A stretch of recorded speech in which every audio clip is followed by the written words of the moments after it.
आप देख रहे हैं जय भारत टीवी।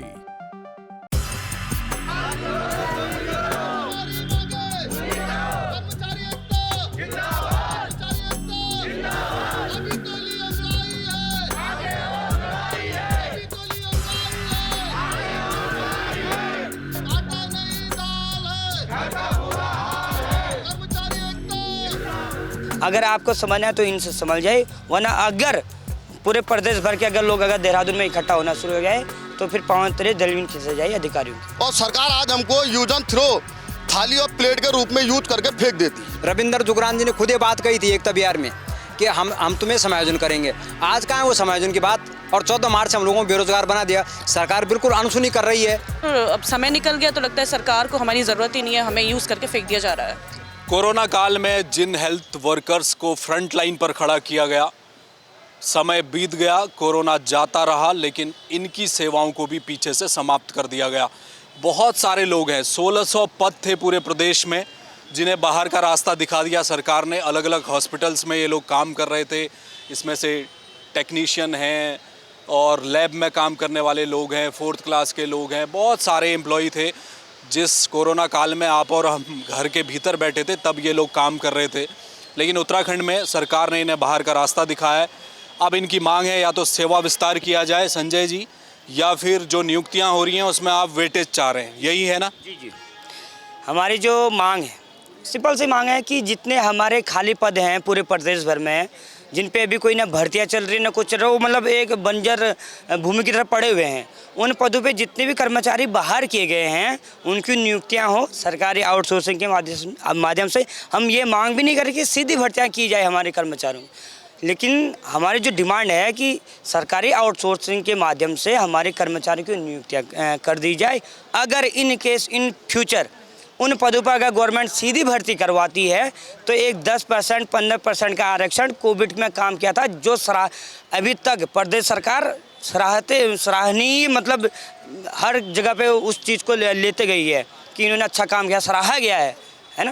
कोरोना वॉरियर आपको कहा गया, कई जगह आप लोगों को अवार्ड भी दिए गए, लेकिन क्या सरकार सुन रही है? आप लोग मिले, मंत्री जी से मुलाकात बीच में आप लोगों की हुई, क्या कह रहे हैं? हमने मंत्री जी से 2-3 बार मुलाकात की है, तो मंत्री जी का कहना है कि जो रिक्त पद खाली हैं उनमें समायोजित किया जाएगा, लेकिन जो रुख शासन का है, सचिवालय में बैठे जो अधिकारी हैं वो बहुत मतलब जो ढीलापन है उनका, वो उसकी वजह से कर्मचारियों के जो मतलब जीवन यापन में है कठिनाइयाँ आती जा रही है।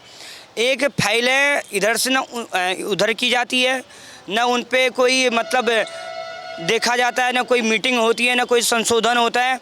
बस एक बार बोल दिया था, लगभग 1 महीना एक फाइल को चलने के लिए लटका देते हो, इस विभाग से उस विभाग, उस विभाग से इस विभाग। जबकि एक अधिकारी अगर चाहे तो एक आदेश को वो एक ही दिन में पूरा कर सकता है, अगर उसके पास इतनी पावर रहती है कि एक ही आदेश को एक दिन में पूरा कर दे।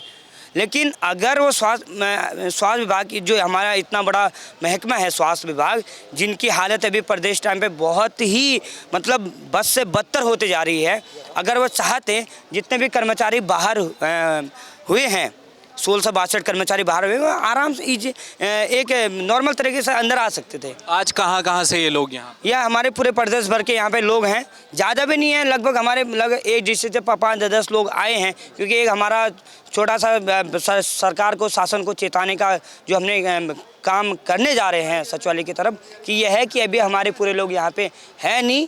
अगर आपको समझना है तो इनसे समझ जाए, वरना अगर पूरे प्रदेश भर के लोग देहरादून में इकट्ठा होना शुरू हो जाए तो फिर पांव तले दलवीन खिसक जाए अधिकारियों की, पांव तले जमीन खिसक जाएगी। देखिए पोस्टर बैनर हाथ में, कोरोना वॉरियर जिंदाबाद, जिन्होंने काम किया वैश्विक महामारी में, मत छोड़ो लाचारी में। बहुत सारे पोस्टर बैनर लगे हैं, कोरोना योद्धाओं पर करो विचार, कौन सी क्यों सो रही है सरकार। क्या नाम है? मैं संजय कन्नौजिया। संजय, कहाँ काम करते थे, क्या काम करते थे, आप बताइए कोरोना टाइम? मैं बागेश्वर जनपद में धोबी के पोस्ट में कार्यरत था। अच्छा जी। जो सरकार बागेश्वर का हॉस्पिटल में? District hospital Bageshwar. अच्छा। तो सरकार ने जो आज हमारे को यहाँ पर एकजुट होने का जो मौका दिया है, तो सरकार की बहुत सी कमियां रही हैं। सरकार एक बार हमको रखती है, 6 महीने को हमको ब्रेक देती है, ब्रेक देने के बाद फिर हमको दोबारा रखती है, दोबारा फिर ब्रेक हमको मिल गया। आज हमको 1 महीना 22 दिन पूर्ण हो चुके हैं ब्रेक दिए हुए। और सरकार हमको खाली आश्वासन देती है कि नौकरी आप लोग को मिलेगी। अरे मिलेगी तो कब मिलेगी सर? मैं स्वयं भोगड़ा जी से भी मिला हूँ और सचिवालय भी हम लोग जा चुके हैं। सब अधिकारी कहते हैं यार आज नहीं कल आपकी फाइल होके हो जाएगी, मगर अभी तक फाइल होके कहीं से कहीं तक नहीं हुई है। डीजी हेल्थ में भी अभी हमारे कई साथी वहाँ पर गए थे, उस बीच में मैं नहीं था, कुरंगा जी यहाँ पर को थे, ये गए थे डीजी हेल्थ में। वहाँ भी इनको आश्वासन दिया गया है कि आप लोग का 1 तारीख तक ज्वाइनिंग हो जाएगी, मगर वो अब 1 तारीख भी नज़दीक आ रही है और ज्वाइनिंग किसी को मिली नहीं है। ये बड़ा दुख का विषय है कि कर्मचारी जिस टाइम पर कोरोना काल में लोग मर रहे थे, लोग अपने परिवार के आज शख्स को हाथ लगाने में छूने में डरते थे, उस टाइम पर हम लोगों ने अपनी जान की परवाह ना कर हमने वहाँ पर को उनको जैसे तैसे हमने उनको इलाज करवा के उनको घर अच्छी तरीके से उनको घर भिजवाया। कुछ लोग मर गए, वो लाशें भी हमने उठा के स्वयं जलाई हैं। और सरकार आज हमको यूज एंड थ्रो थाली और प्लेट के रूप में यूज करके फेंक देती है। फेंक दे रही है। कोरोना में भगवान, कोरोना के बाद अनजान। क्या नाम है आपका? मंजुल राणा। कहाँ से है मंजुल? मैं नैनीताल में क्या करते थे आप? Corona medical college Sushila Tiwari में। सुशीला तिवारी में, हल्द्वानी में? हल्द्वानी में। अच्छा, क्या करते थे वहाँ? मैं डीओ की पोस्ट में। अच्छा, तो कब से खाली हैं?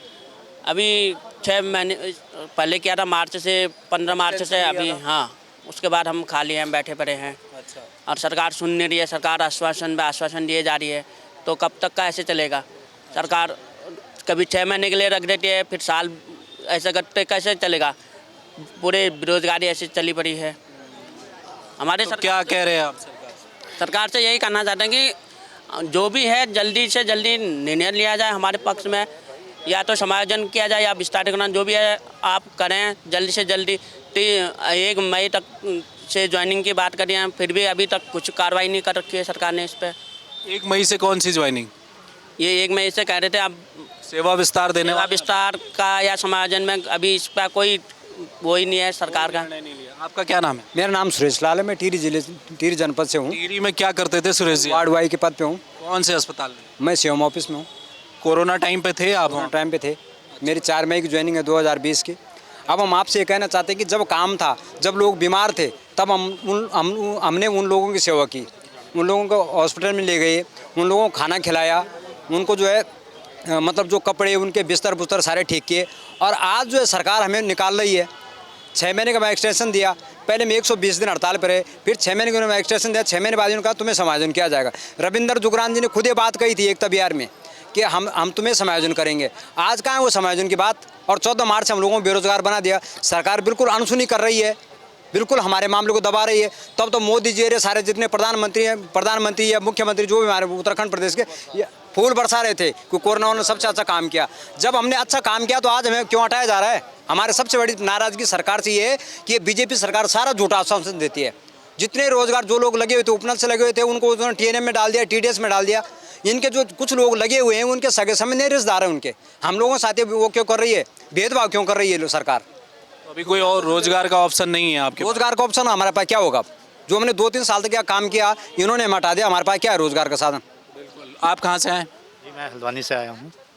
कहाँ काम करते थे? क्या नाम? गाड़ी में महेंद्र मोहन जोशी। जोशी जी कब से खाली घर में बैठे हैं? ये मार्च से 15 मार्च के बाद से। अब क्या चाह रहे हैं आप? सरकार तो क्योंकि नियुक्ति कर रही है, सरकार कह रही है कि हमने तो कई पोस्टें निकाल दी हैं, आप बैठिए एग्ज़ाम दीजिए और पास कर लीजिए। पदों के सापेक्ष भर्ती वो किया जाए ना, उसमें जो पद खाली हैं वहाँ पर रखा जाए उनको। खाली पदों में आप चाहते हैं कि आपको हाँ। वेटेज मिले? हाँ।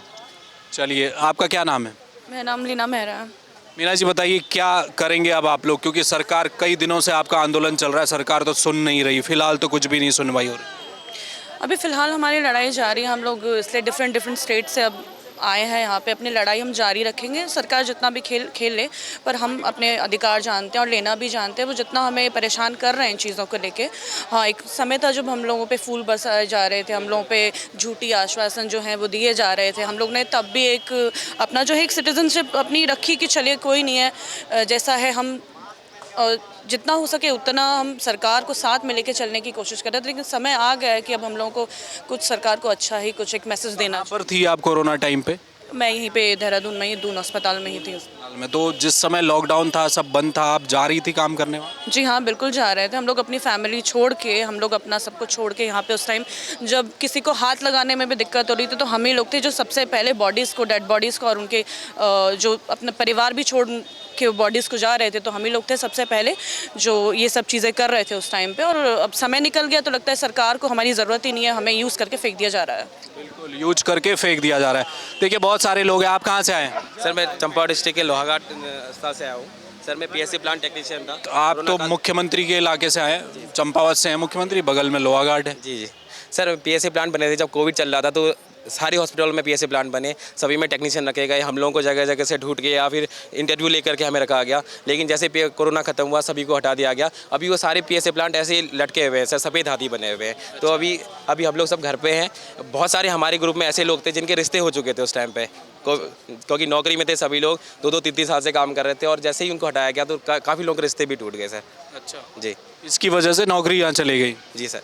और काफ़ी लोग अभी सभी के घर में यही है कि सब लोगों को ये पूछा जाता है कि भाई आजकल हॉस्पिटल में नहीं दिख रहा है सर। मैं कहता हूँ कि हाँ चल, आजकल छुट्टी चल रही है भाई। आपका रिश्ता तो नहीं टूटा? नहीं, अभी मेरा तो सर अभी उम्र नहीं हुई इतनी, लेकिन काफ़ी लोग हमारे ग्रुप में ऐसे हैं सर। जी, शादी के रिश्ते भी टूटने लगे। देखिए बड़ी संख्या में ये युवा है, ये वो लोग हैं जो कोरोना काल में अपनी ड्यूटी कर रहे थे। ये बात सही है कि कोरोना काल था, उस समय एक आपातकाल की स्थिति थी पूरे देश में। ऐसे युवा जो क्वालिफाइड थे उनका एक आह्वान किया गया कि क्या वो घर से बाहर निकलकर इस तरह हॉस्पिटल्स में काम कर सकते हैं। ये चेहरे वही थे जो उस समय काम कर रहे थे, लेकिन जैसे जैसे कोरोना की बीमारी दूर होती गई, हालांकि वो अभी गई नहीं है, कोरोना का अभी भी समाज के भीतर प्रेजेंस है, लेकिन इन युवाओं की नियुक्तियां वहां ख़त्म कर दी गई। 1 साल का एक्सटेंशन दिया गया, लेकिन अब दोबारा सेवा विस्तार को लेकर सरकार ने फाइल ठंडे बस्ते में डाल दी है। जो नई नियुक्तियां हो रही है, ये चाहते हैं कि उसमें कम से कम इन लोगों को वेटेज मिले, क्योंकि एक विपरीत समय में, एक आपातकाल में जब सरकार के साथ खड़े होकर काम कर रहे थे, तो अब कम से कम सरकार को इन्हें नहीं भूलना चाहिए था। इनका आंदोलन जारी है। जो चेतावनी इनकी तरफ से दी गई है, 1600 कर्मचारी हैं, तो आप समझिए उतने परिवार भी हैं पूरे प्रदेश में, और आज सरकार इनकी बात नहीं सुनती तो आने वाले समय में देहरादून में पूरे प्रदेश से बड़ी स्ट्रेंथ लेकर ये लोग फिर वापस बड़े आंदोलन की तरफ बढ़ेंगे। कैमरामैन मयूर उपाध्याय के साथ हेमंत, जय भारत टीवी।